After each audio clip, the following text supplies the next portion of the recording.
ये पता है जब भी इंडिया का गेम आता है ना, तो मोस्टली जो पाकिस्तान के प्लेयर्स होते हैं ना वो एफर्ट ज़्यादा मारते हैं। भले ही स्किल उनकी उतनी रहती है पर एफर्ट बहुत ज़्यादा मारते हैं।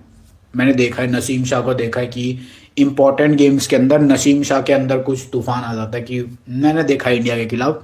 पिच रिपोर्ट मेरे को खुद को भी नहीं पता, सच बता रहा हूँ ईमानदारी से, कि पिच कैसी होगी ना ये हम कुछ श्योरिटी के साथ बोल नहीं सकते। बांग्लादेश वाले गेम के अंदर डिसेंट बैटिंग ट्रैक था, मैं उसको ज़्यादा स्लो भी नहीं बोलूंगा क्योंकि उसके अंदर देखो गिल 100 मार रहा है, वहां से हृदय 100 मार रहा है, तो रन्स ठीक ठाक बन रहे थे।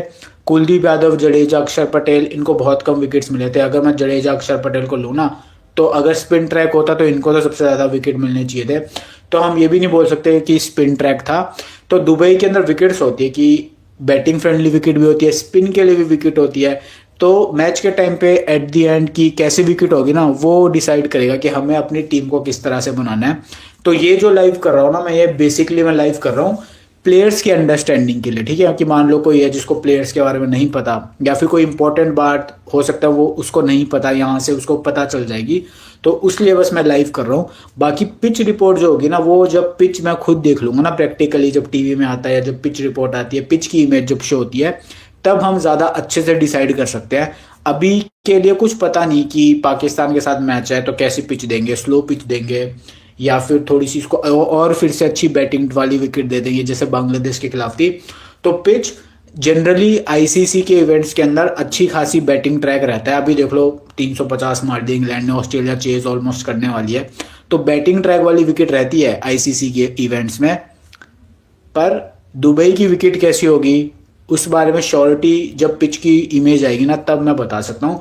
पर मेरे अकॉर्डिंग यार ठीक बैटिंग सरफेस रहना चाहिए, क्योंकि आईसीसी के इवेंट में स्लो ट्रैक देने का कोई मतलब नहीं है। तो मैं एक डिसेंट बैटिंग ट्रैक एज्यूम करके चल रहा हूँ, और अगर कुछ चेंज होता है तो मैं टेलीग्राम पे आपको सबसे पहले अपडेट दे देता हूँ स्पिन विकेट के बारे में, खासकर कि भाई आज बॉल घूमने वाली है।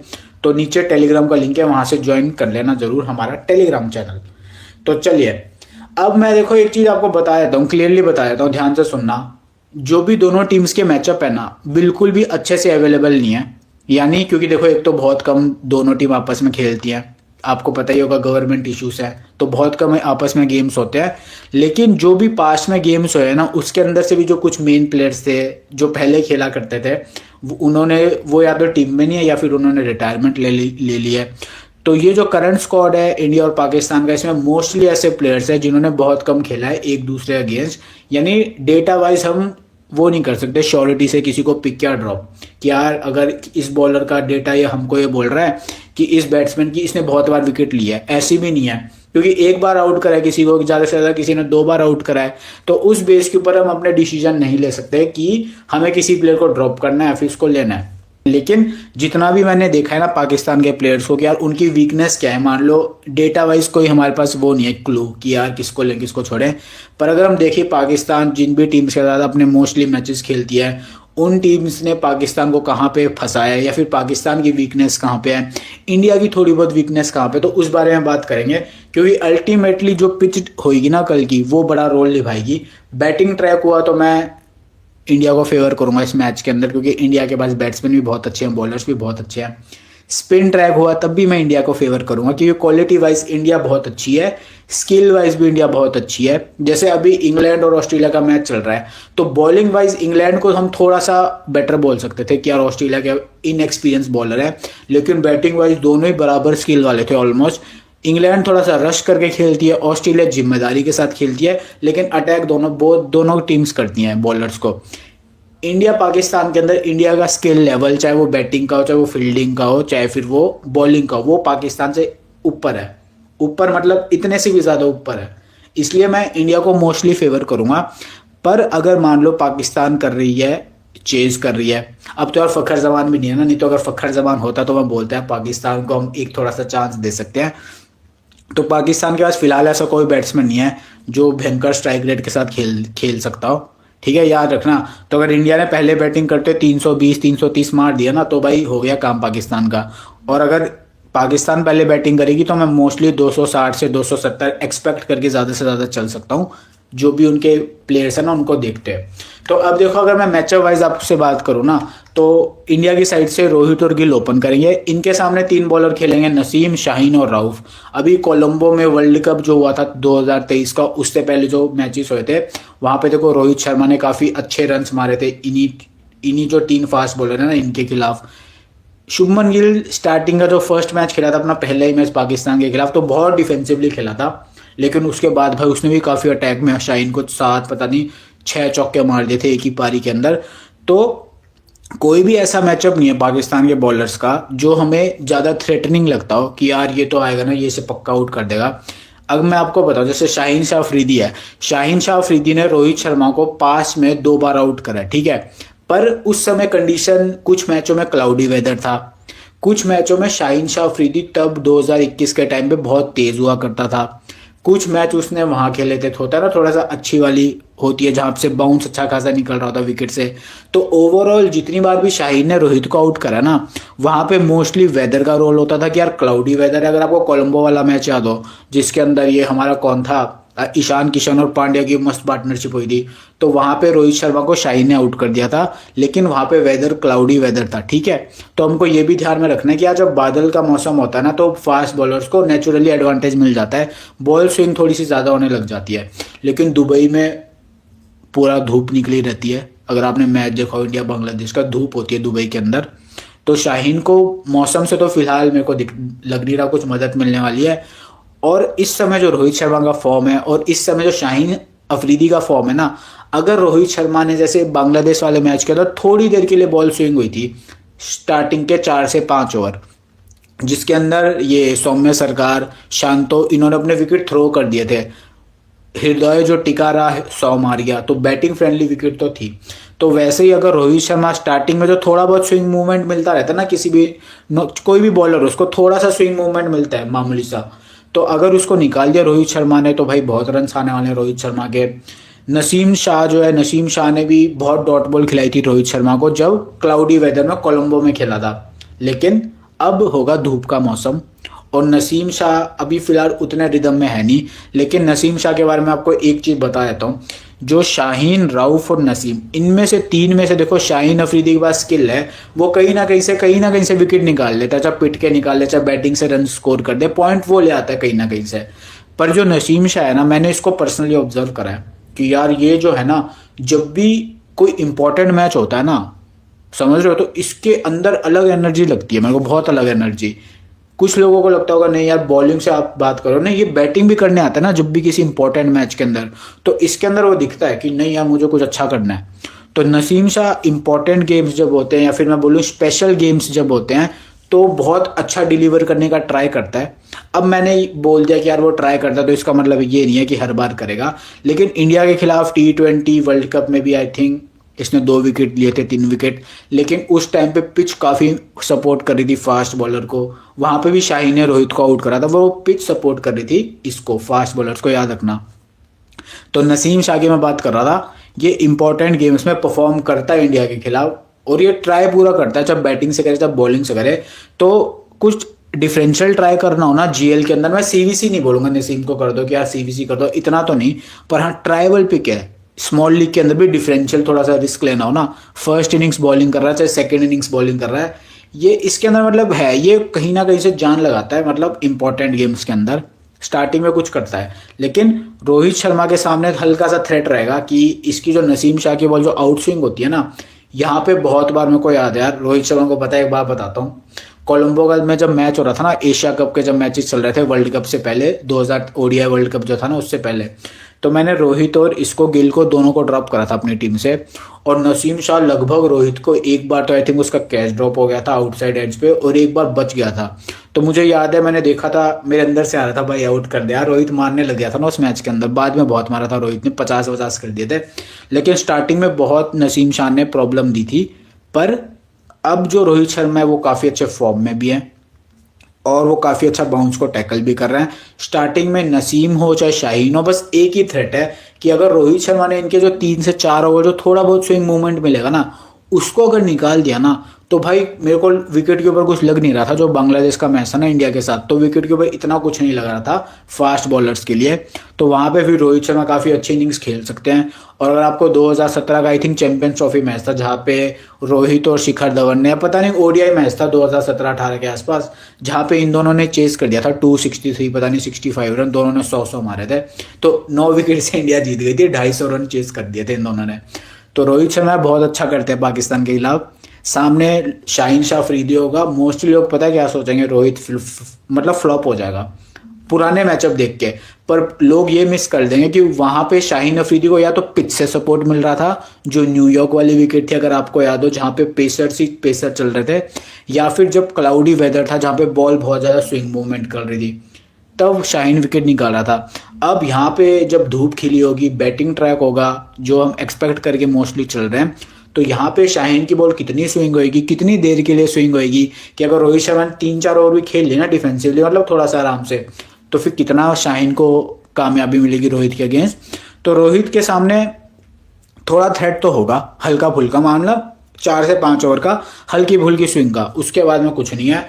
और जो पाकिस्तान के जो स्पिनर्स हैं ना स्पेशली, वो मिडिल ऑर्डर में बहुत ज़्यादा रन लीक करते हैं।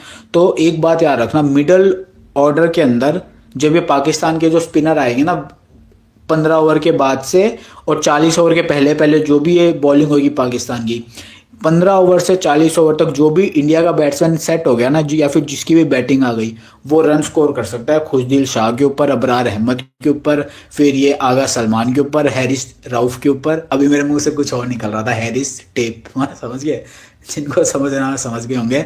तो हैरिस राउफ के ऊपर भी रन स्कोर अच्छे खासे हो जाते हैं 15 से 40 ओवर के बीच में। तो इंडिया के लिए अगर रोहित शर्मा भाई टिक गया ना, वैसे तो यार रोहित शर्मा पता है अटैकिंग मोड में खेल रहे हैं कि उनको कोई फर्क नहीं पड़ रहा सामने कौन है।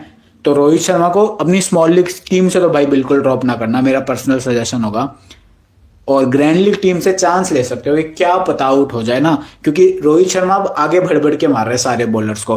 तो अगर मान लो 3 से 4 ओवर उन्होंने फैसला करा, नहीं मैं तो नहीं टिकूंगा, मेरे को मतलब शिंपू शुभम जो भी बोलता है ना बोलता रहे, मैं तो वैसे ही खेलूंगा एग्रेसिव। तो उस फेस में क्या पता शाहीन या नसीम में से कोई फंसा ले अगर ओवर एग्रेसिव गए रोहित शर्मा इनके ऊपर।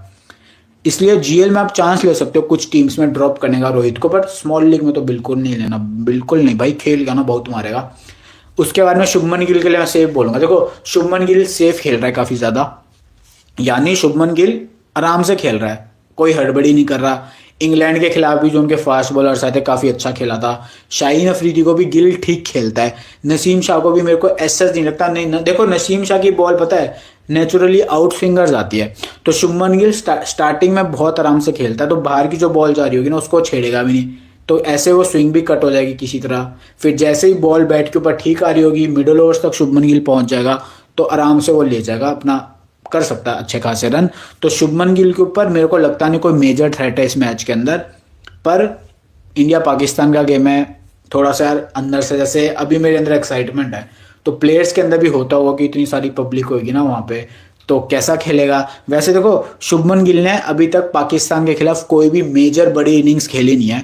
वर्ल्ड कप में भी आई थिंक 3-4 चौके मारे थे, फिर आउट हो गया था शाहीन की बॉल पे, वो भी काफी अच्छा शॉट था, कैच आउट हो गया था। फिर कोलंबो में भी 150 करी थी, मतलब कोई बड़ी इनिंग्स नहीं खेली है वो 90-100 वाली ना, क्या पता, क्योंकि अब शुभमन गिल काफी अच्छे फॉर्म में भी है। प्लस अब शुभमन गिल हड़बड़ी में नहीं खेल रहा, पूरा ट्राई कर रहा है कि उसका काम है शुभमन गिल का इनिंग्स को लंबा लेके जाना, रोहित का काम है मारना। फिर विराट भी थोड़ा सा ठीक ठाक खेल रहे हैं, अय्यर भी अटैक करके खेल रहा है, उसके बाद में अक्षर पटेल भी अच्छा खेल रहा है। तो शुभमन गिल का मोस्टली रोल यही है कि इनिंग्स को लंबा लेके जाना। फिर अगर मौका मिला तो शुभमन गिल भी अपने हाथ साफ कर लेगा कुछ बॉलरों पे। तो गिल इंपॉर्टेंट होगा हमारी टीम के अंदर। ग्रैंड लीग में सीवीसी तो यार सब करेंगे, स्मॉल लीग में भी कर सकते हो। तो गिल का भी कोई भी ऐसा मेजर मैचअप नहीं है जो हमको थोड़ा सा चिंता में डाल दे। उसके बाद में कोहली का भी भाई कोई मेजर मैचअप नहीं है। मैंने कमेंट्री में सुना था कि कोई कमेंटेटर थे वो बोल रहे थे कि नसीम शाह और कोहली का हमको देखना पड़ेगा कि कैसा होगा ना, क्योंकि कोहली आउट स्विंग पे काफ़ी बार आउट हो रहे हैं। तो सबसे पहले मैंने नसीम और कोहली के मैचअप चेक करे, भाई बहुत सारी बॉल खेली है पर रन्स भी काफ़ी मारे और डॉट बॉल भी बहुत कम खेली है। तो अगर कोई भी बैट्समैन किसी बॉलर की डॉट बॉल कम खेल रहा है ना, मतलब कम डॉट बॉल खेल रहा है, तो इसका मतलब उसको समझ में आ रहा है बॉलर उसके कंट्रोल में है। तो नसीम से कोई दिक्कत नहीं है। राउफ को तो भाई वो 2 छक्के कौन भूल सकता है, तड़ और वो कौन सा था सामने वाला, तो राउफ से भी कोई दिक्कत नहीं है। शाहीन से भी ऐसा मेजर कोई दिक्कत नहीं है।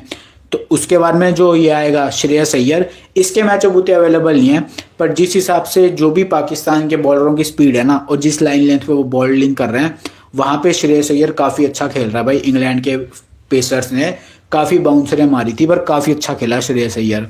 और वर्ल्ड कप में भी अगर आपको याद हो तो 50 मारे थे चेज करते हुए श्रेयस अय्यर ने पाकिस्तान के खिलाफ। तो श्रेयस अय्यर, और एक बात का ध्यान रखना, ठीक है, अगर देखो गिल लंबा जाएगा नहीं जाएगा, कोहली जाएगा नहीं जाएगा, रोहित जाएगा ही नहीं जाएगा, उसका हमको नहीं पता, पर श्रेयस अय्यर की तो बैटिंग 15 ओवर के आसपास आ जाएगी ना, तो 15 से 40 ओवर तक हाई चांसेस है इसकी तो बैटिंग आएगी।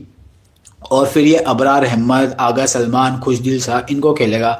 हैरिस राउफ जो ट्राई करेगा बाउंसर मारने की, पर इसका पुल शॉट काफी अच्छा हो गया अय्यर का, तो अय्यर के पास चांस अच्छा है। तो जीएल में सीबीसी करना है ना किसी को, अगर गिल, रोहित, विराट के अलावा, तो अय्यर को ट्राई कर सकते हो, दम भी मिलेगा। और पाकिस्तान की जो बॉलिंग की वीकनेस होगी ना, वो श्रेयस अय्यर की स्ट्रेंथ है। यहाँ पे ये स्पिनर्स विकेट निकाल नहीं पा रहे पाकिस्तान के, श्रेयस अय्यर स्पिन के खिलाफ काफी अच्छा खेल रहा है। हैरिस राव पिट बहुत रहा है, श्रेयस अय्यर बाउंसर को काफी अच्छा मतलब रन स्कोर कर रहा है। तो अय्यर पे स्पेशल ध्यान रखना। यूनिक सीवीसी हो सकता है, मिनी जीएल के अंदर भी आप ट्राई कर सकते हो अय्यर को सीवीसी करना। बैटिंग फर्स्ट में भी कर सकते हो मोस्टली, क्योंकि आप बैटिंग फर्स्ट में तो इसकी बैटिंग आ जाएगी। बैटिंग सेकंड में थोड़ा रिस्क रहेगा कि मान लो पाकिस्तान जल्दी ऑल आउट हो गई, 210 220 मान लो ना, तो फिर अय्यर को कितने रन मिलेंगे। लेकिन अगर आपको लग रहा नहीं इसकी बैटिंग आ जाएगी, तो अय्यर भी बहुत अच्छा पिक है सीवीसी का, चाहे बैटिंग फर्स्ट हो चाहे बैटिंग सेकेंड हो। अय्यर के बाद में फिर अक्षर पटेल आएगा। अक्षर पटेल को भी ऐसा कोई दिक्कत नहीं है, मैचअप भी बहुत कम अवेलेबल है, पर दिक्कत भी मुझे किसी पेसर से लग नहीं रही।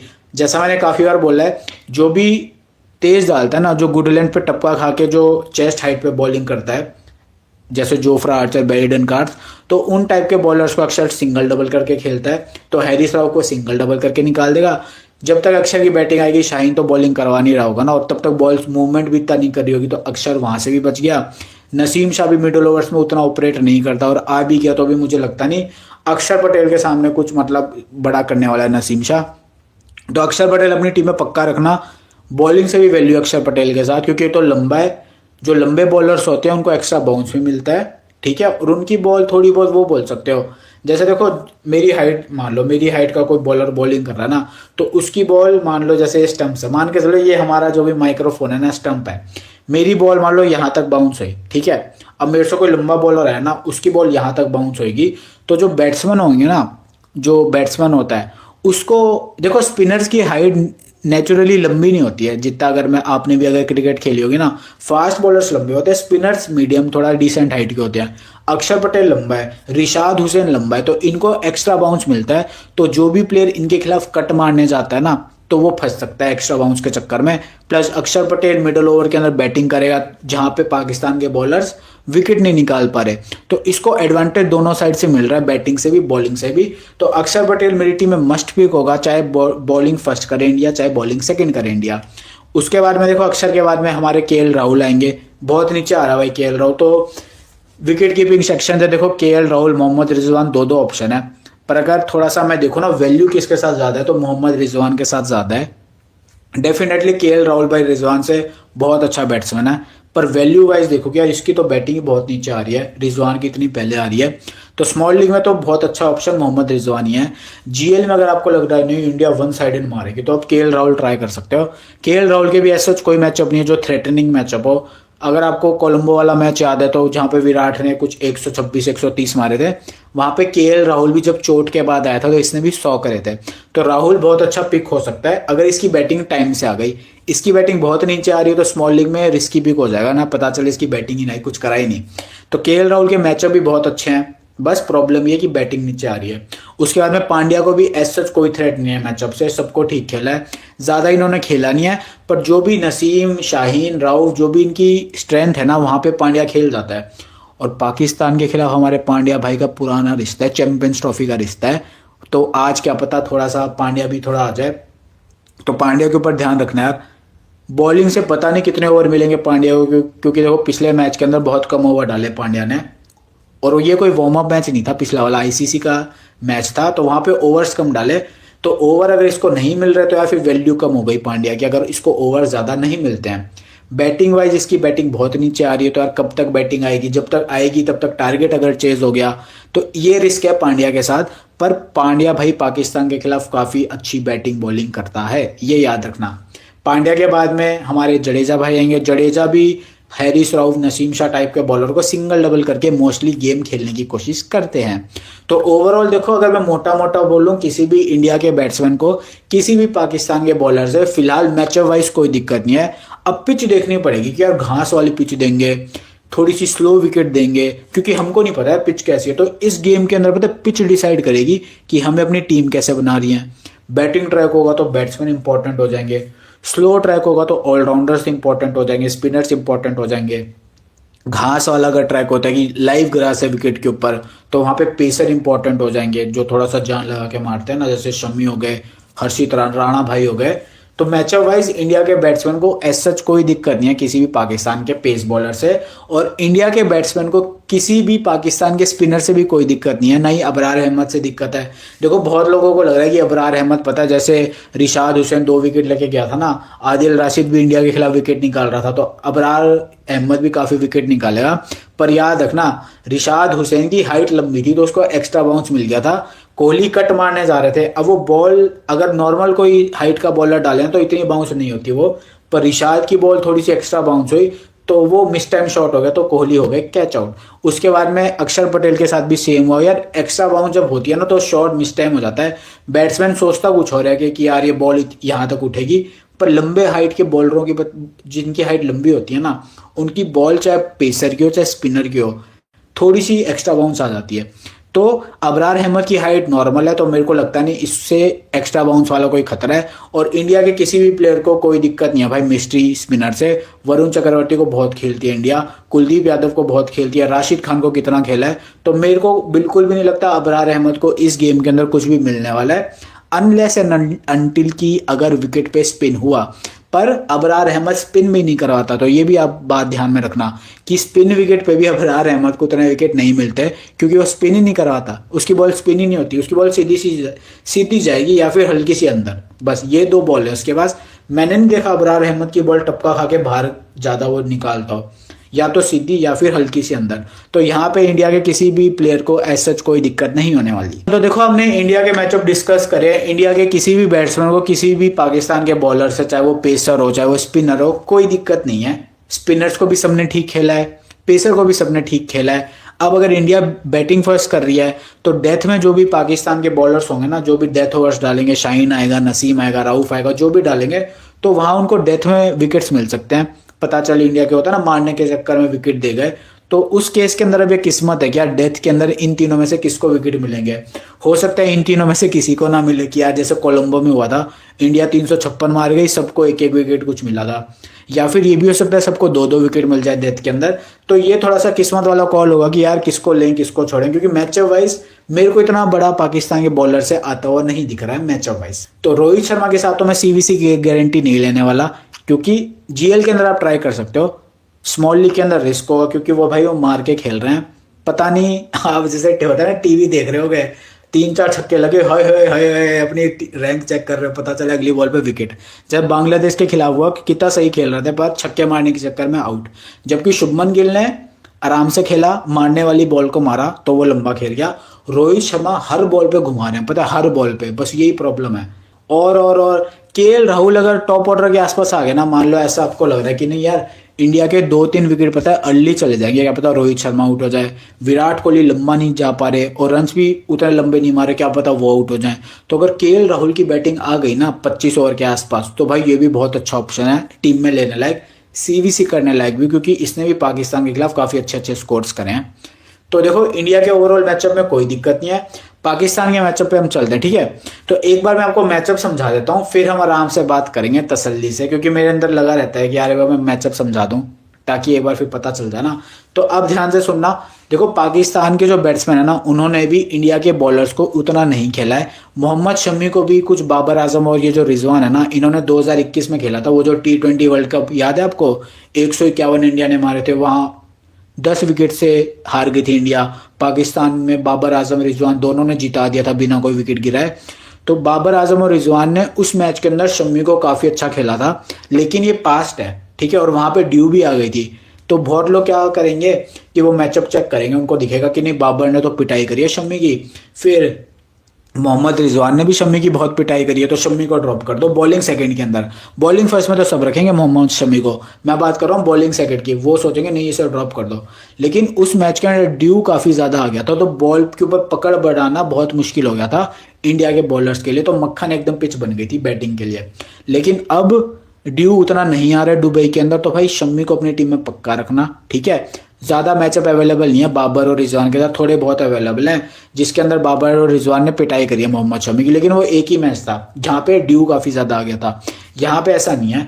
और बाकी जो भी बैट्समैन है ना पाकिस्तान के, जैसे मैं आपको बताऊं, मैंने यार रजिस्टर तो खोला ही नहीं, हमारा तो काम ही रजिस्टर से चालू होता है। देखिए जैसे मैं आपको बताऊं, अब मैं आपको एक चीज बता रहा हूँ, फखर जमान तो भाई बाहर हो गया, इमाम उल हक आया है। इमाम उल हक के भी किसी भी इंडिया के बॉलर के सामने ऐसा मैचअप अवेलेबल नहीं है। पांड्या ने के सामने भी इतना नहीं खेला, समझ रहे हो। उसके बाद में हर्षित राणा तो एकदम फ्रेश है, मोहम्मद शमी के सामने भी नहीं खेला। बाबर आजम का भी सेम है, पांड्या को थोड़ा बहुत खेला हुआ जिसमें से एक बार पांड्या ने आउट कर दिया था इन स्विंगिंग बॉल के ऊपर। बाकी मोहम्मद शमी के साथ एक ही मैच का डाटा अवेलेबल है। हर्षित राणा को पहली बार खेलेगा। तो पाकिस्तान के जितने भी बैट्समैन है ना, उन्होंने भी इंडिया के किसी भी पेसर को उतना ज्यादा नहीं खेला है, बहुत कम खेला है। उससे हम ये नहीं बता सकते कि यार कोई बॉलर किसी को फंसा रहा है, कोई बैट्समैन ज्यादा आगे निकल रहा है, हम प्रिडिक्ट नहीं कर सकते। तो मैं आपको बताता हूँ, देखो इंडिया की साइड से हर्षित राणा बहुत अच्छा पिक होगा, बॉलिंग फर्स्ट में भी और बॉलिंग सेकंड में भी। इसका रीजन क्या है, अगर आपने न्यूजीलैंड वाला मैच ऑब्जर्व करा होगा तो विल और रूर की एक्स्ट्रा बाउंस के कारण पाकिस्तान के काफी बैट्समैन को आउट करने में कामयाब हो रहा था। हर्षित राणा को भी उसी स्पीड में हर्षित राणा बॉलिंग करता है और उसी लेंथ पे वो एक्स्ट्रा बाउंस निकालता है, क्योंकि लंबा भी है ना। तो ये विल और रूर की अगर पाकिस्तान के खिलाफ इतना अच्छा परफॉर्म कर पा रहा है तो हर्षित राणा तो भाई और अच्छा करेगा। और ये इसका पहला मैच होगा पाकिस्तान के खिलाफ, तो ये एकदम भरपूर होता है ना, एनर्जाइज होकर खेलेगा। तो हर्षित राणा बॉलिंग फर्स्ट या फिर बॉलिंग सेकंड, मेरी दोनों टीम में होगा, चाहे इंडिया बॉलिंग फर्स्ट करे चाहे बॉलिंग सेकंड करे। उसके बाद में इंडिया की साइड से देखो, पांड्या बॉलिंग फर्स्ट अगर कर रहा है ना तो उसके ओवर तो एक तो गारंटी नहीं है। अगर ऐसा हुआ कि यार उसके पूरे ओवर पांड्या डालेगा, कि वो अपने 7 से 8 ओवर डालेगा, तो टीम में रखो, क्या पता कुछ कर दे, क्योंकि पांड्या पाकिस्तान के खिलाफ काफी अच्छा परफॉर्मेंस देता है। लेकिन अगर पांड्या ने वही 3 से 4 ओवर डाले, समझ रहे हो, यानी ओवर्स कम मिले, तो बैटिंग बहुत नीचे है, पता चले अक्षर पटेल या फिर केएल राहुल तक आते आते रन चेज हो गए। तो बैटिंग वैल्यू, अगर पांड्या की बैटिंग आ गई ना, अगर आपको लगता है बैटिंग से पांड्या कंट्रीब्यूट करेगा तो अपनी जीएल की हर टीम में लेके जाना। पर अगर आपको लग रहा है नहीं बॉलिंग फर्स्ट में पांड्या, क्या पता ओवर उसको नहीं मिल रहे थे, और बॉलिंग, एक चीज और बताता हूँ, पांड्या पता है ओडीआई के अंदर मेरे को बॉलिंग से उतना इफेक्टिव लगते नहीं है, स्पेशली जब बैटिंग ट्रैक होता है ना और सर के ऊपर धूप होती है। अगर मान लो क्लाउडी वेदर हुआ तो पांड्या एक ट्रायबल पिक है, पर अगर फिर से सनी वेदर होता है कि धूप खिली हुई है, एकदम बैटिंग ट्रैक है, तो बैटिंग फर्स्ट के अंदर अगर पाकिस्तान बैटिंग फर्स्ट कर रही है तो पांड्या को ड्रॉप कर सकते हो, क्योंकि बॉलिंग से तो फिर से उतने विकेट मिलते नहीं है धूप वाले मौसम के अंदर जहाँ पे बैटिंग ट्रैक होता है, और बैटिंग उसकी इतनी नीचे आएगी कि क्या पता तब तक टारगेट ही चेज हो जाए। लेकिन अगर आपको ऐसा लगता है नहीं इंडिया के ऊपर से विकेट गिरेंगे तो पांड्या को डेफिनेटली अपनी टीम में रखना, क्योंकि अगर पांड्या की बैटिंग आ गई तो भाई बहुत मारेगा, पहले बता रहा हूँ। लेकिन अगर थोड़ा सा रिस्क लेना ना स्मॉल लीग की टीम में, क्या जीतने के लिए कुछ तो अलग करना पड़ेगा ना, तभी तो जीतेंगे। अगर हम भी वही सब कर रहे हैं तो जीतेंगे कैसे। तो बॉलिंग फर्स्ट में, या फिर ये भी कर सकते हो कि मान लो इंडिया बैटिंग फर्स्ट कर रही है, अगर आपको लग रहा है कि पांड्या की बैटिंग आएगी नहीं, क्या नहीं इंडिया के टॉप ऑर्डर ही बहुत अच्छा स्कोर करने वाले हैं, तो उस केस में भी आप पांड्या को ड्रॉप कर सकते हो, ठीक है। तो पांड्या अगर बैटिंग से परफॉर्म कर रहा है ना, समझे मैं क्या बोल रहा हूँ, अगर आपको लगता है कि पांड्या बैटिंग से मारेगा, चाहे इंडिया के ऊपर से विकेट गिरे चाहे इंडिया के ऊपर से विकेट ना गिरे, यानी इसको प्रमोट कर दिया ऊपर, अगर ये बैटिंग से रन मारेगा हार्दिक पांड्या तो अपने टीम में लेके जाना पक्का। तो जैसे मैंने आपको बताया, पाकिस्तान की साइड से कोई ऐसा बैट्समैन नहीं है जिसके कोई भी मैचअप अवेलेबल हो इंडिया के पेसर के खिलाफ। अब मैं आपको देखो सबसे इंपॉर्टेंट स्लाइड पे लेके चलता हूँ, मतलब स्लाइड तो है नहीं, सबसे इंपॉर्टेंट बात पे लेके चलता हूँ। अब देखो ध्यान से सुनना, पाकिस्तान में पता है मेन प्रॉब्लम है कि ये लेफ्ट आर्म चाइनामैन को पता है विकेट दे जाते हैं पाकिस्तान वाले, और कुलदीप यादव पिछले 3-4 मैचों से पता है उतने विकेट नहीं निकाल रहा, तो लोग इसके ऊपर कम ध्यान देंगे कुलदीप यादव पे, चाहे बॉलिंग फर्स्ट करे या चाहे बॉलिंग सेकंड करे, हमारी टीम के अंदर टॉप ट्रम्प पिक हो सकता है कुलदीप यादव, और बॉलिंग सेकंड में तो बहुत जबरदस्त सीवीसी हो सकता है। अब रीजन देखो क्या है, बाबर आजम ने लेफ्ट आर्म चाइनामैन को बाबर विकेट दे जाता है और बहुत डिफेंसिवली खेलता है। रिजवान ने भी उतना नहीं खेला है कुलदीप यादव को। उसके बाद में जो खुशदिल शाह है, तैयब ताहिर है, अगर आपको याद हो तो सेंटनर, ब्रेसवेल, ये सेंटनर कहाँ पे विकेट निकालता था पाकिस्तान के, जब टॉप ऑर्डर आउट हो जाता था और लोअर ऑर्डर वाले बैट्समैन एक्सपोज हो जाते थे तो सेंटनर आके विकेटें निकाल रहा था। तो जरा सोचो अगर सेंटनर विकेट निकाल सकते तो वहां पे कुलदीप यादव अगर बॉलिंग करवाने आ रहा है, क्योंकि उस फेज के अंदर कुलदीप यादव फिर ऑपरेट करता है इंडिया के लिए, तो उसको कितनी विकेट मिलेंगी। और मैचअप वाइज भी मुझे लग रहा है कि नहीं, कोई इसको पाकिस्तान के कुछ बैट्समैन को इससे प्रॉब्लम है, तो कुलदीप यादव हमारा टॉप ट्रम्प पिक होगा इस मैच के अंदर। अगर वरुण चक्रवर्ती खेल रहे हैं इस मैच के अंदर तो हम उसे भी ट्राई कर सकते हैं, पर ओवरऑल वरुण चक्रवर्ती को पता है जो ये टॉप 5-6 बैट्समैन है ना पाकिस्तान के, ये खेल सकते हैं वरुण चक्रवर्ती को। इन्होंने आदिल राशिद को बहुत ज़्यादा खेला है, अबरार अहमद को नेट्स में काफ़ी खेलते हैं, तो वरुण के फॉर्म को देखते हुए अगर हम में से किसी को ट्राई करना है कि यार ये तो बहुत विकेट निकाल रहा है ना वरुण चक्रवर्ती, तो इसको ले लेते हैं, तो ट्राई कर सकते हो। पर अगर मैं देखूँ कि यार आदिल राशिद को उतना विकेट नहीं देते हैं ये 5-6 बैट्समैन स्टार्टिंग के, तो अगर वरुण चक्रवर्ती केवल 30 ओवर या फिर 35 ओवर से पहले पहले तक अपना ओवर सारे कंप्लीट कर देगा तो वरुण चक्रवर्ती को तब उतने विकेट नहीं मिलने वाले। समझ रहे हो क्या बोल रहा हूँ, यानी डेथ फेज के अंदर जो भी स्पिनर 35 ओवर के बाद बॉलिंग करवा रहा होगा ना, वहां पे उसको विकेट मिलने के हाई चांसेस है, और वहां पे मोस्टली कुलदीप यादव बॉलिंग करवाता है। तो कुलदीप यादव का ध्यान रखना भाई, सबसे अच्छा हमारा ट्रम्प पिक होगा इस मैच के अंदर। मैचअप भी अवेलेबल है, बाबर भी विकेट दे जाता है लेफ्ट आर्म चाइनामैन को अगर थोड़ा सा प्रेशर पड़े या फिर बॉल स्पिन हो गई। अगर बॉल स्पिन नहीं हो रही तो हो सकता है कुलदीप को उतने विकेट ना मिले बॉलिंग फर्स्ट करते हुए, बॉलिंग सेकंड में तो मिलेंगे इसको, पर बॉलिंग फर्स्ट में उसको उतने विकेट ना मिले। अगर बॉल एकदम होता है ना फ्लैट ट्रैक है, पर अगर बॉल स्पिन हो रही है तो भाई कुलदीप के पास वो है, क्या बोलते हैं, अच्छे खासे वो है हथियार विकेट लेने के। तो कुलदीप यादव हमारे मैच का टॉप ट्रम्प पिक होगा। और एक और चीज़ आपको बता देता हूँ, जो पाकिस्तानी, जैसे मैं काफ़ी बार रिपीट करता हूँ फिर बता देता हूँ, पाकिस्तान के जो टॉप से 5 से 7 बैट्समैन है ना, ये लेफ्ट आर्म जो ऑफ स्पिनर होता है, नहीं लेफ्ट आर्म ऑर्थोडॉक्स जो बॉलर होता है, अक्षर पटेल, जडेजा, इसको भी उतने विकेट नहीं देते हैं लेफ्ट आर्म ऑर्थोडॉक्स को। सेंटनर जैसा मैंने आपको बताया था कि वीडियो में भी अभी भी बात रखी हुई है, देख सकता है कोई भी, कि अगर लोअर ऑर्डर पाकिस्तान का एक्सपोज हुआ वहां पे सेंटनर अच्छे खासे विकेट निकाल सकता है। लेकिन जडेजा का जो एक्शन है ना वो बहुत सीधा एक्शन है, सेंटनर थोड़ा सा एंगल बना के मारता है, तो जडेजा के कंपैरेटिवली सेंटनर थोड़ा सा डिफिकल्ट होता है, समझ रहे हो। यानी सेंटनर को अगर पाकिस्तान के प्लेयर्स विकेट नहीं दे रहे ना स्टार्टिंग के 5-6, तो जडेजा को भी नहीं देने वाले। तो मैं यही बोल रहा हूँ, पाकिस्तान के प्लेयर लेफ्ट आर्म ऑर्थोडॉक्स को काफी ठीक खेलते हैं, बस अक्षर पटेल के पास हाइट का एडवांटेज है, क्या पता एक आध विकेट बोल्ड का मिल जाए या कैच आउट का मिल जाए, फिर मिडल जब ये ऑर्डर के अंदर बैटिंग करने आएगा तो वहां से रन्स बना दे। तो अक्षर पटेल के साथ बैटिंग वैल्यू भी मौजूद है, तो इसलिए मैं उसको अपनी हर टीम में लेके जाऊंगा। लेकिन जडेजा को आप ड्रॉप कर सकते हो बॉलिंग फर्स्ट में भी और बॉलिंग सेकंड में भी, रिस्क ले सकते हो ड्रॉप करने का, क्योंकि पाकिस्तान के प्लेयर अगर विकेट पे स्पिन नहीं हो रहा ना तो जडेजा को भी खेल जाएंगे। तो कुलदीप को बॉलिंग सेकंड में कभी ड्रॉप मत करना, मैं पहले ही बता रहा हूँ, किसी भी प्लेयर पे भरोसा नहीं हो रहा ना सीवीसी करने का, कुलदीप यादव अगर बॉलिंग सेकंड कर रहा है इसको कैप्टन बना देना अपनी टीम का, ठीक है, चाहे बैटिंग ट्रैक हो चाहे बॉलिंग ट्रैक हो। अगर इंडिया बॉल बैटिंग फर्स्ट कर रही है तो कुलदीप यादव को आप अपना सेफ कैप्टनसी बना सकते हो। अगर कुछ भी समझ में नहीं आ रहा ना कि यार इसको सीवीसी बनाए उसको सीवीसी करें, तो अगर बॉलिंग सेकंड कर रही है इंडिया की टीम, कुलदीप को सीवीसी जरूर ट्राई करना। और बॉलिंग फर्स्ट में भी ध्यान रखना, अगर विकेट पे थोड़ा सा भी स्पिन हुआ ना, या फिर मैंने ये बोल दिया टेलीग्राम के ऊपर कि यार ये विकेट जो है आगे चलकर टूटने वाली है, तो वहां पे अगर कुलदीप यादव बॉलिंग फर्स्ट करवा रहा है, यानी स्पिन जब होने लग जाएगी विकेट, वहां पे कुलदीप आ गया बॉलिंग कराने, तो इसको भी विकेट मिल सकते हैं। तो कुलदीप बॉलिंग फर्स्ट के अंदर थोड़ी वैल्यू है अगर विकेट स्पिन वाली होती है। फ्लैट ट्रैक होता है तो चांस ले सकते हो ड्रॉप करने का, चांस ले सकते हो, पर मैचअप अवेलेबल है। खुशदिल शाह बहुत गंदा खेलता है रिस्ट स्पिनर को, उसके बाद में शाहीन भी रिस्ट स्पिनर के खिलाफ विकेट दे देता है, तो कुलदीप के मैचअप भी अवेलेबल है। तो अगर बैटिंग ट्रैक भी हुआ ना तब भी चांसेस हैं कि लोअर ऑर्डर के बैट्समैन के कुलदीप विकेट ले ले, मिनिमम 2 विकेट तो लेके जाए। तो यार मैं अपनी टीम के अंदर पर्सनली कुलदीप को लेके जाऊंगा, क्योंकि जितना भी मैंने देखा ना पाकिस्तानी टीम को, ये लेफ्ट आर्म चाइनामैन को विकेट दे ही देते हैं। तो एक भाई ने पूछा मुझसे कि यार ये जो कुलदीप यादव है इसको ड्रॉप कर दे। अब ध्यान से सुनना भाई, ये पाकिस्तान के प्लेयर है ना, ये रिस्ट स्पिनर को पढ़ ही नहीं पाते कि बॉल टपक के कहाँ घूमने वाली है, चाहे वो बाबर आजम हो, चाहे वो रिजवान हो, चाहे वो खुशदिल शाह हो, चाहे फिर वो लोअर ऑर्डर के अंदर शाहीन शाह अफरीदी हो। तो जरा सोचो, कोई ऐसा बॉलर है जिसको दुनिया ले नहीं रही, उसका नाम है कुलदीप यादव। उसने पिछले 2-3 मैचों से विकेट नहीं निकाल रहे हैं। अब वो ऐसी टीम के साथ खेलेगा जो पढ़ ही नहीं सकते कि बॉल कहाँ घूमेगी, तो भाई उसको लेना ही नहीं लेना, खुद सोचो।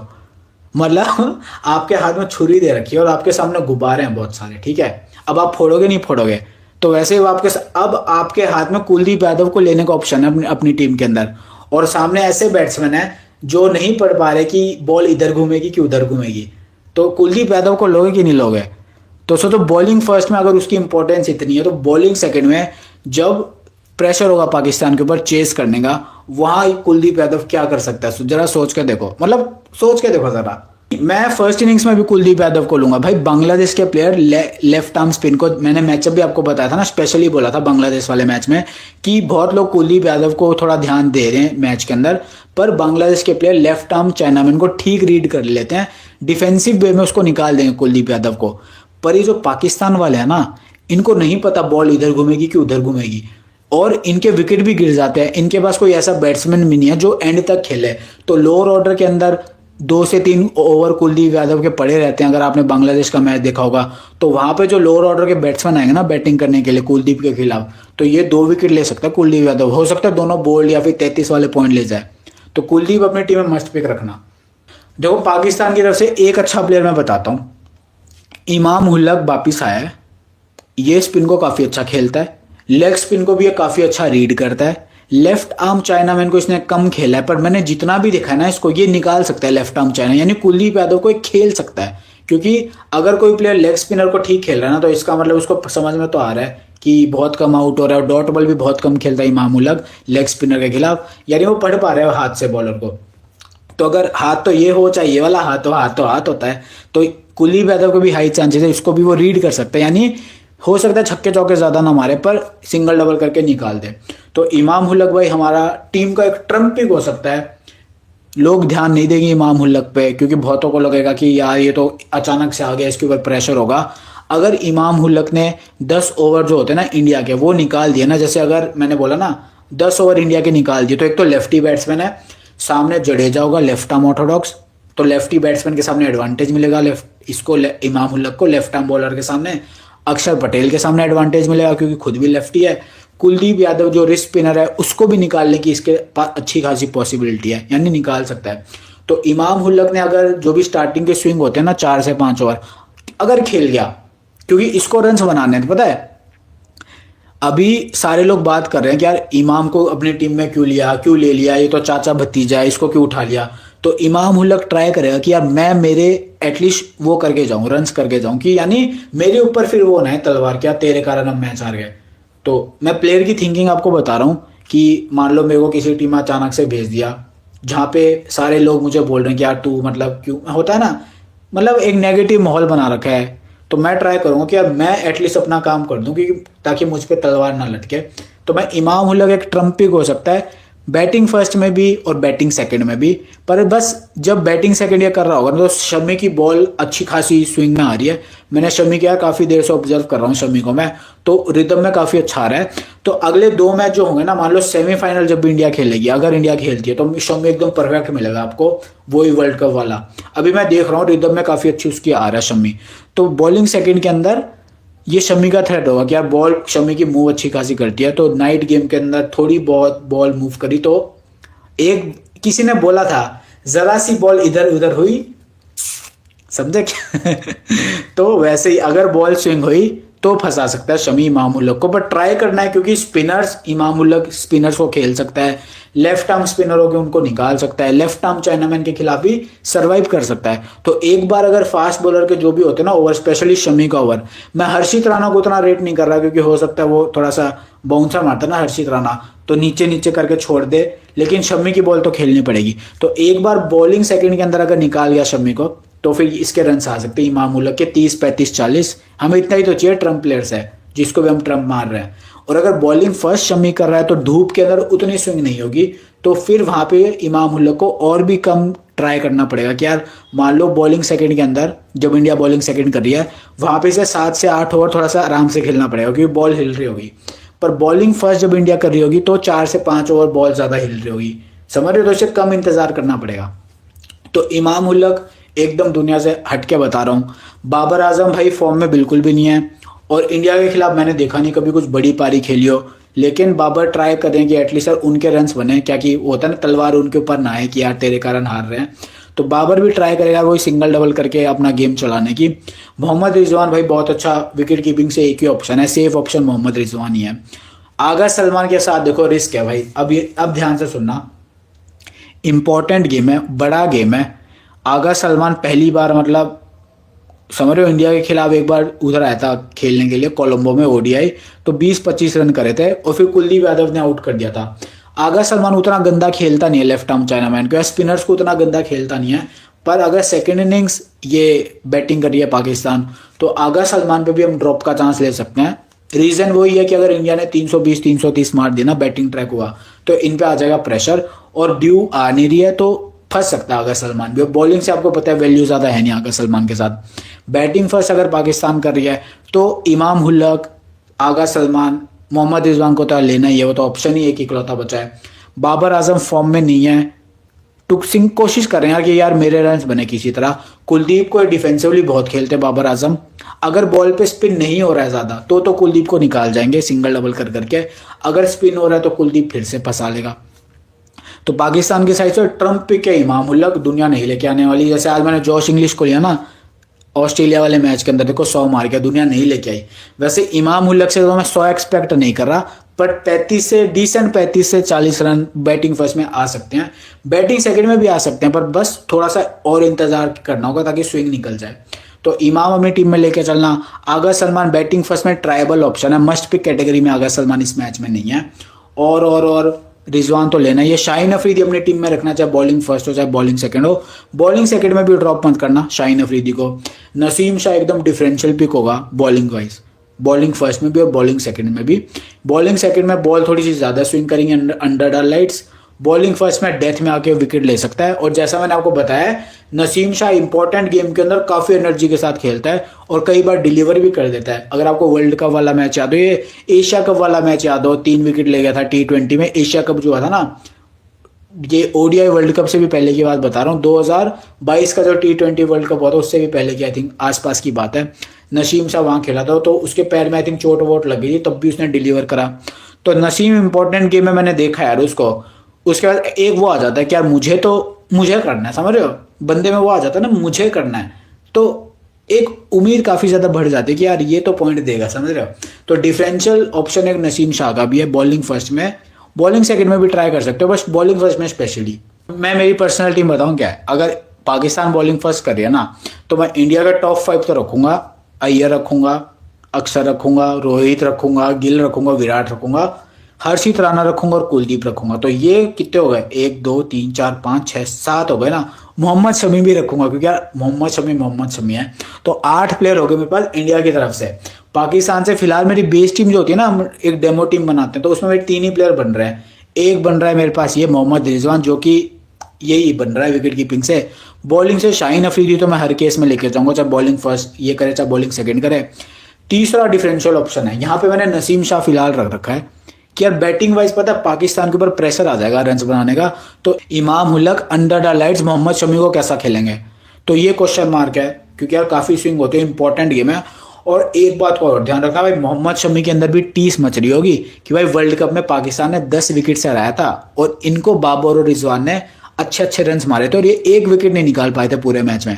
तो याद रखने, देखो मैं भी क्रिकेट खेलता था ना तो मुझे पता है कि मान लो कोई सामने ऐसा टीम आ गई, उसने मेरे को बहुत बुरी तरह हराया, तो मैं इंतजार करता था कि बेटे एक बार तो वापिस आ, समझ रहे हो, मतलब ऐसे मुंह से नहीं बोलता था कि आजा आजा, पर जब भी मान लो कभी मौका मिला ना सेम टीम के सामने खेलने का तो अंदर से आता था मतलब समझे।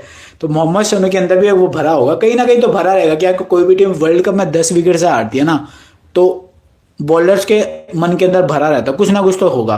तो इसलिए मैं मोहम्मद शमी को ड्रॉप नहीं करने वाला। तो 8 प्लेयर हो गए इंडिया की साइड से, 5 इंडिया का टॉप ऑर्डर, फिर 3 बॉलर कुलदीप, शमी और राणा अपनी टीम से मत हटाना राणा अपनी टीम में लेके जाना। उसके बाद में पाकिस्तान की साइड से रिजवान मेरी टीम में फिक्स होगा, शाहीन मेरी टीम में फिक्स होगा। आखिरी प्लेयर ऑप्शन है यार, अब हैरिस रऊफ को मैं मेरी टीम में लूँ क्योंकि डेथ में ये भी आता है, नसीम शाह को मैं मेरी टीम में लूँ क्योंकि ये जान लगा के मारता है। तो बॉलिंग से मैं चूज करूंगा पाकिस्तान से। बैटिंग से मुझे कोई भरोसा नहीं है कि आगा सलमान हो, चाहे फिर बाबर आजम हो, चाहे इमाम उल हक हो, कि बैटिंग सेकंड में बॉल जब स्विंग हो रही होगी और जब सर के ऊपर 330 340 का टारगेट होगा। न्यूजीलैंड वाला मैच देख लो कितना टारगेट था, बाबर आजम बस सरवाइव कर गए किसी तरह। इंडिया के खिलाफ बाबर ने आई थिंक एक भी 50 आई थिंक मारा नहीं है ओडीआई के अंदर। T20 में तो 10 विकेट वाली हार मुझे याद है, मैंने देखा था, एक भी विकेट नहीं मिला इंडिया को। तो बाबर ने इतना लंबा खेला नहीं है, लेकिन बाबर ट्राई कर रहा है कि भाई वो अपने रन्स करके जाए, ठीक है, यानी रन्स बनाए वो भी। तो ऑप्शन बहुत सारे हैं, सबको हम नहीं ले सकते। तो इस मैच के अंदर इसलिए मैंने टेलीग्राम पे भी बोला था कि जो आने वाले कुछ मैचेस है ना, अफगानिस्तान साउथ अफ्रीका निकल गए किसी तरह, उसके बाद में ऑस्ट्रेलिया और इसका क्या नाम है जो चल रहा है इंग्लैंड का, ये भी निकाल दिया भाई, जॉस इंग्लिश मार गया। अब ये पाकिस्तान और इंडिया का, तो हमारे पास ये ऑप्शन नहीं है कि यार इसको भी ले लो उसको भी ले लो। अगर इसको ले रहे हो तो इसको छोड़ना पड़ेगा, इसको ले रहे हो तो इसको छोड़ना पड़ेगा। तो सबको लेके आप टीम नहीं बना सकते। तो इसलिए स्मॉल लीग के लिए मेरी रिकमेंडेशन यही रहेगी कि यार अगर जो रिस्क लेके नहीं खेल सकता ना, या फिर जो सेफ खेल रहा है, तो यार दूर रहना स्मॉल लीग से। जीएल के अंदर ट्राई करो यार, जो भी आपके पैसे होता है ना, मैं भी 5-5 रुपए वाली शेयर कर देता हूँ, वहां ट्राई करो। 49 वाला कोई खेल रहा है वहां ट्राई कर लो। तो जीएल मिनी जीएल में अगर आपको लग रहा है कि जिस हिसाब से आप सोच रहे हो वैसा मैच जाता है, तो फिर अपनी टीम एक ही टीम बना के ट्राई करो। पर स्मॉल लीग के अंदर भाई कुछ गारंटी नहीं है, कुछ भी हो सकता है, क्योंकि अगर आप इसको छोड़ोगे तो वो भी चल सकता है। क्योंकि देखो बाबर आजम रन्स बना रहा है, मैंने रिस्क लिया है, मान के चल रहा हूं मैं डेमो टीम के अंदर कि बाबर को ड्रॉप कर रहा हूं, तो रिस्क हो गया ना, चल गया तो भाई रन्स बना देगा, टुक टुक करके 50 तक पहुंच जाएगा। तो स्मॉल लीग में डेफिनेटली रिस्क है, लेकिन जीएलवीएल के अंदर तो ट्राई करो। अब बताइए कोई क्वेश्चन, देखो हर्षित राणा में मेरी टीम में नहीं छोड़ने वाला यार। हर्षित राणा जानदार बॉलर है, और भाई जो जान लगा के मारता है ना, और स्पेशली पहली बार पाकिस्तान को खेलेगा, और विल और रूरकी टाइप का बॉलर है। एक्स्ट्रा बाउंस मिलेगी, 140 की बॉलें फेंक रहा है। मोहम्मद शमी, अगर मान लो मोहम्मद शमी सेंड से आएंगे, मान लो वो प्रेशर बनाते हैं, तो ये फिर हर्षित राणा को अटैक करने जाएंगे, तो यहाँ से एज वेज लग जाएगा, बोल्ड हो जाएगा कोई। तो हर्षित राणा इंपॉर्टेंट, मोहम्मद शमी भी important, bowling first bowling second दोनों में। कुलदीप यादव बॉलिंग सेकंड में तो मैं पक्का रखूंगा। मैं मेरी टीम में बॉलिंग फर्स्ट में भी रखूंगा, जिसको ड्रॉप करना वो कर सकता है, पर मैं कुलदीप को बॉलिंग फर्स्ट में भी रखूंगा। तो इंडिया यार स्किल लेवल इंडिया का बहुत ज्यादा है, चाहे वो बॉलिंग से देखो चाहे बैटिंग से देखो। अब बताओ हर्षित राणा को देखो यार, अगर आप ड्रीम 11 के अलावा किसी ऐप पे खेल रहे हो ना, जहां पे बाउंड्री बोनस नहीं मिल रहा बैट्समैन को, उस ऐप के ऊपर आप ट्राई कर सकते हो सीवीसी करने का। पर ड्रीम 11 टाइप के ऐप पे आप बैट्समैन के साथ ही जाओ, या फिर कोई बैटिंग ऑलराउंडर हो जो बैटिंग भी कर रहा हो, जैसे अक्षर पटेल हो गया जो बैटिंग भी कर लेता है, उस टाइप के बॉल प्लेयर को सीवीसी करो। तो ड्रीम 11 लाइक तो मैं सीवीसी नहीं बोलूंगा हर्षित राणा को। मोहम्मद शमी को कर सकते हो सीवीसी, चाहे बॉलिंग फर्स्ट हो चाहे बॉलिंग सेकंड हो, क्योंकि भाई क्या बोलता है, दर्द दिल में अभी वो जख्म है मोहम्मद शमी के 2021 वाला, कि एक विकेट नहीं निकाल पाए थे। और आईसीसी इवेंट के अंदर ओडीआई के अंदर काफी गदर फॉर्म में चलता है मोहम्मद शमी। मेरे को रिदम में भी बहुत अच्छी बॉल आते हुए दिख रही है, तो अगले 1 से 2 मैच में मान कर चलो शमी भाई बैक है, वही ओडीआई वाला शमी आ जाएगा हमारे पास। तो मोहम्मद शमी ट्राई कर सकते हो बॉलिंग फर्स्ट में भी बॉलिंग सेकंड में भी। उसके अलावा अक्षर पटेल को सेफ सीवीसी ट्राई कर सकते हो। मान लो आपको लग रहा है कि यार रोहित को हम सीवीसी करने में कतरा रहे हैं, जैसे मैं कतरा रहा हूँ कि यार स्मॉल लीग के अंदर नहीं, यार स्मॉल लीग में तो नहीं। गिल को कुछ लोग करेंगे सीवीसी, कुछ लोग नहीं करेंगे, लेकिन वो ये एक भी बॉल मिस टाइम हुई तो बैट्समैन आउट हो जाता है। अक्षर पटेल मिडल ऑर्डर के अंदर बैटिंग करेगा, प्लस थोड़ा उसके पास एक्स्ट्रा बाउंस भी उसको मिल जाता है अपनी बॉलिंग से, ओवर भी पूरे डाल रहा है। तो अक्षर भाई एक बहुत ठीक चॉइस है सीवीसी के। बॉलिंग सेकंड के अंदर आप कुलदीप और अक्षर इनका भी पेयर बना सकते हो सीवीसी का, या फिर गिल और कुलदीप का पेयर बना सकते हो सीवीसी का। तो पिच देखनी पड़ेगी, इसलिए मैं बता रहा हूँ, देखो पिच कितनी इंपॉर्टेंट है ना। एक बार हमको पिच दिख गई ना कि आप पिच किस हिसाब से है, कब स्पिन होना चालू होगी, स्पिन होएगी कि भी नहीं होएगी, बैटिंग कौन कर रहा होगा पहले, बॉलिंग कौन कर रहा होगा, तो ये सारा देखना पड़ेगा। अब आप में से किसी और का कोई क्वेश्चन है तो पूछिए यार। गले में दर्द हो जाती है, सोचो यार 5 लोगों के लिए मैं गले में दर्द ले रहा हूँ, सोचो, और आप पूछो सीवीसी, मतलब क्वेश्चंस पूछो। हर्षित का तो मैंने बता दिया, हाँ ठीक है। पाक की तरफ से कोई अच्छा प्लेयर है, पाक की तरफ से मैंने बताया इमाम उल हक बैटिंग फर्स्ट में ट्राई कर सकते हो, बैटिंग सेकंड में कोई मेरे को श्योरिटी नहीं है, बॉल बहुत ज़्यादा मूव करेगी ना शमी भाई की। और Naseem Shah bowling first bowling second, specially bowling first में ट्राई कर सकते हो, बॉलिंग सेकंड में भी चांस ले सकते हो क्योंकि बैटिंग भी आ जाती है नसीम शाह की। तो मान लो बॉलिंग से उसको उतना वो होता है ना जिगर वाला कि पूरा दम नहीं लगा पाया, क्या पता बैटिंग से लगा दे, पर बैटिंग से हम इतना एक्सपेक्ट नहीं कर सकते। लेकिन जो प्लेयर वो वाले होते हैं ना कि यार मुझे करना है कुछ, मतलब इस टीम के सामने तो मुझे कुछ ना कुछ करना है, तो वो ट्राई कर सकते हो डिफरेंशियल के तौर पे। और पाकिस्तान की साइड से बाबर रिजवानी तो बहुत कॉमन है। आगा सलमान पे मेरे को श्योरिटी नहीं है, बैटिंग सेकंड करते हैं, बैटिंग फर्स्ट में भी अगर पिच घूमने लगी तो आगा सलमान भी घूम जाएगा, फिर बैटिंग फर्स्ट करते हैं। हम इंडिया के किसी भी टॉप ये जो 5 प्लेयर है ना, राहुल नहीं, रोहित, गिल, कोहली, अय्यर और अक्षर, इनको तो ड्रॉप नहीं कर सकते। लोग कुलदीप यादव पे चांस लेंगे, पर मैं कुलदीप यादव को अपनी टीम में रखूंगा। आप बताओ, कोई किसी का क्वेश्चन है तो बताओ। देखो मैंने आपको सीवीसी ऑप्शन बता दिया है। इंडिया की साइड से अक्षर बहुत अच्छा सीवीसी, सेफ सीवीसी ऑप्शन है, अच्छे टाइम पे बैटिंग आ रही है, प्लस बॉलिंग भी ठीक ठाक आ रही है, विकेट भी निकाल रहा है। गिल सेफ ऑप्शन है भाई, आराम से खेल रहा है तो रन आ रहे हैं उसके भी। विराट कोहली डिफरेंशियल हो सकते हैं मोस्ट लोगों के लिए। अगर मान लो कुछ लोग हो गए ना तो विराट को सीवीसी कर रहे हैं, तो वो इस बार नहीं करेंगे ये सोच के थोड़ा सा कि यार ये हमने इतनी बार करा, इसने ये चला नहीं। पर विराट कोहली को भी डिफरेंशियल ट्राई कर सकते हो अपनी टीम के अंदर सीवीसी के अंदर। उसके बाद में हार्दिक भाई, अगर बैटिंग आ गई हार्दिक भाई की तो भाई पांड्या भाई पाकिस्तान के खिलाफ काफी अच्छा परफॉर्मेंस देते हैं। लेकिन बैटिंग से अगर आपको लग रहा है ना वैल्यू है हार्दिक पांड्या के साथ कि बैटिंग से रन बनाएंगे, और बैटिंग कब आएगी हार्दिक पांड्या की, जब ऊपर के विकेट गिरेंगे, समझ रहे हो। तो बस यही प्रॉब्लम है, हम सबको नहीं ले सकते। अगर हार्दिक को लेना है फिर आपको शम्मी, राणा, कुलदीप, इनमें से किसी को छोड़ना होगा, या फिर आपको फुल इंडिया की टीम बनानी है कि आपने हार्दिक को भी रखा, इंडिया के 5 जो भी टॉप ऑर्डर उनको भी रखा, इंडिया के सारे बॉलर को रख लिया जडेजा के अलावा, और पाकिस्तान से केवल 2 या फिर 1 प्लेयर लिया, तो वैसी भी टीम बना सकते हो। तो सबको नहीं ले सकते, कुछ ना कुछ छोड़ना पड़ेगा। तो बाबर छोड़ो या हार्दिक छोड़ो, दोनों को लेना है तो राणा छोड़ो या कुलदीप छोड़ो। ये इसलिए मैं बोल रहा हूँ जो सेफ खेलना चाहता है स्मॉल लीग के अंदर उनके लिए मैच लिए हैं। जो थोड़ा सा रिस्क के लिए तैयार है वो ट्राई कर सकता है। अब आप में से किसी और का कुछ भी क्वेश्चन है तो आप पूछ सकते हैं, नहीं तो यार देखो सीवीसी मैंने बता दिया है, बेस्टी में मैंने आपसे के साथ ऑलमोस्ट डिस्कस कर दी। इंडिया के 5 तो मैं रखूंगा टॉप ऑर्डर के, अक्षर, रोहित, गिल, फिर कोहली, और कौन बच गया, अय्यर ड्रॉप ना करना, अय्यर को लोग ड्रॉप करेंगे, पर पाकिस्तान की जो सबसे बड़ी कमजोरी है ना वहां पे अय्यर बैटिंग करने आएगा। बस मैं इतना ही बोलूंगा आपसे। तो अय्यर में मेरी टीम में रखो, 5 ये प्लेयर हो गए। कुलदीप में मेरी टीम में रखूंगा जब बॉलिंग फर्स्ट हो जाए, बॉलिंग सेकंड हो, मैं नहीं छोड़ूंगा कुलदीप को। राणा में मेरी टीम में रखूंगा, शमी में मेरी टीम में रखूंगा। तो 8 प्लेयर तो इंडिया के फिक्स हो गए। पाकिस्तान की साइड से रिजवान मेरा फिक्स है कि यार विकेट कीपिंग से तो ये इकलौता यही बचा है कि राहुल भाई की तो बैटिंग बहुत नीचे आएगी, तो इसको मैं रिजवान को ट्राई करूंगा। जीएल के अंदर उल्टा कर सकते हो, रिजवान को भी हटाया, राहुल को ले लिया। अगर फुल इंडिया को 1 साइडेड फेवर कर रहे हो तो विकेट कीपिंग से रिजवान हो गया, बॉलिंग से शाहीन को तो मैं पक्का रखूंगा। अब मेरे ऊपर आखिरी प्लेयर की समस्या है, क्या जो आखिरी प्लेयर है ना, मैं नसीम को ट्राई करूं। अगर नसीम बॉलिंग फर्स्ट करे तो मैं नसीम को ट्राई करूंगा। अगर इमाम उल हक बैटिंग फर्स्ट करें तो आप इमाम को भी ट्राई कर सकते हो। और बाबर तो सेफ ऑप्शन है ही यार मैं बाबर ड्रॉप करूं, बस ये रिस्क है।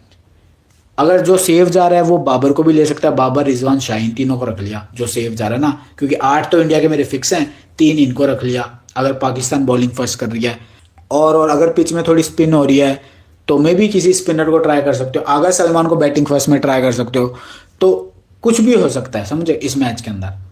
लेकिन इंडिया के 5 तो मेरे फिक्स हैं भाई। इंडिया के बैट्समैन, अगर विकेट थोड़ी सी अलग हुई ना, मुझे लगा कि नहीं कोई भी फास्ट बॉलर आएगा उसको अच्छी खासी मूवमेंट मिलने वाली है, तो उस केस के अंदर आप रोहित को ड्रॉप कर सकते हो, लेकिन बहुत रिस्की होगा। ये पिच के अकॉर्डिंग फिर हमको फैसला लेना पड़ेगा पिच कैसी है। तो आई होप आप में से जो भी आया तो आपका काफ़ी वैल्यू मिली होगी। लोग कुलदीप पे ध्यान नहीं दे रहे हैं, मैंने आपको कुलदीप की इंपॉर्टेंस समझाई है कि जो प्लेयर हाथ से नहीं रीड कर पा रहे तो यार कुलदीप यादव खा जाएगा उनको बॉलिंग सेकंड में, और बॉलिंग फर्स्ट में भी अगर लोअर ऑर्डर के बैट्समैन एक्सपोज हो गए ना तो। और पाकिस्तान के आई जाती है लोअर ऑर्डर की बैटिंग, क्योंकि उनकी टीम स्किल वाइज इंडिया से वीक है। तो कुलदीप डिफरेंशियल हो गया। राणा जी तो भाई विल्लो रूरकी का काम करेंगे और एकदम गदर फॉर्म में चल रहे राणा भाई, तो उनको भी मैं लेके जाऊंगा। शमी तो भाई अंदर दिल में दबा के बैठे होंगे 2021 वाला, तो वो भी मैं लूंगा। तो इंडिया के पास अच्छी स्किल लेवल ज़्यादा है कंपेयर टू पाकिस्तान। मैक्सिमम लोग इंडिया फेवर करेंगे इस मैच के अंदर, और इंडिया के ही चांस है मोस्टली जीतने के लिए। पर कुछ अलग करना है, एक आधी टीम में मान लो चांस लेना, तो पाकिस्तान फेवर टीम बना दी, तो थोड़ा ध्यान से बनाया। अगर ऊपर से विकेट गिरेंगे तो ही राहुल की, पांड्या की, इनकी बैटिंग आएगी। अगर इंडिया इस मैच मान लो अगर आप पाकिस्तान को विन करवा रहे हो ना, तो अबरार अहमद अपनी टीम में रखना, क्योंकि अगर पाकिस्तान को इस मैच में जीतना है तो इनको मिडिल ओवर के अंदर विकेट निकालने पड़ेंगे। तो अबरार अहमद एक अच्छा ऑप्शन है। पाकिस्तान को मैच जीतना है तो इनको टॉप ऑर्डर को आउट करना पड़ेगा। तो टॉप ऑर्डर के अंदर शाहीन नसीम ये होंगे जो अगर ये जीतेंगे तो इनकी विकेट के बदौलत जीतेंगे। रन स्कोर करने पड़ेंगे पाकिस्तान को तो इमाम उल हक, बाबर, रिजवान, आगा इनको चलना पड़ेगा। तो अगर आप पाकिस्तान के बेस पे टीम बना रहे हो तो थोड़ा इस हिसाब से टीम बना लेना जैसे मैंने बताया। पर मोस्टली इंडिया इस मैच को जीतने वाली है मेरे अकॉर्डिंग, चाहे बैटिंग फर्स्ट हो चाहे बैटिंग सेकंड हो। तो फिर मैं आपसे टेलीग्राम पे कल मिलता हूँ भाई 2 बजे। हम झंडा लेके वंदे मातरम जनगण मन, सामने से भी अजान उजान चल रही होगी और देखते हैं क्या हमारे दुबई का समझ। जैसे टीवी ऑन करा हाय हल्ला शुरू लोगों का, बस ये जो होता है ना एक्सपीरियंस। हम तो टीवी पे से देखते हैं सब, सोचो जो लोग ग्राउंड पे देख रहा होगा कि भाई इधर देखो तो अपने लोग, इधर देखो तो सब चिल्ला रहे हैं, मतलब अच्छा माहौल होगा ना। तो मैं आपसे टेलीग्राम पे मिलता हूँ 2 बजे टॉस के टाइम। और टेलीग्राम लाइव भी हमारी होती है, तो टेलीग्राम लाइव में आ जाना 1:30 बजे, 1:45 बजे, या फिर क्या पता मैं 1 बजे स्टार्ट कर दूँ तो 1 बजे के बाद एक्टिव रहना टेलीग्राम के ऊपर। तो वहाँ से मैं आपको लाइव के थ्रू बता दूंगा कि मैं आ गया हूँ। तो चलो यार, फिर आप सबको ऑल द बेस्ट इस मैच के लिए। मैं मेरा कैमरा बंद कर देता हूँ यार, नहीं तो ऐसे चलता रहता है ना तो लड़ाइयाँ लड़ुइयाँ सुनाई दे जाएंगी।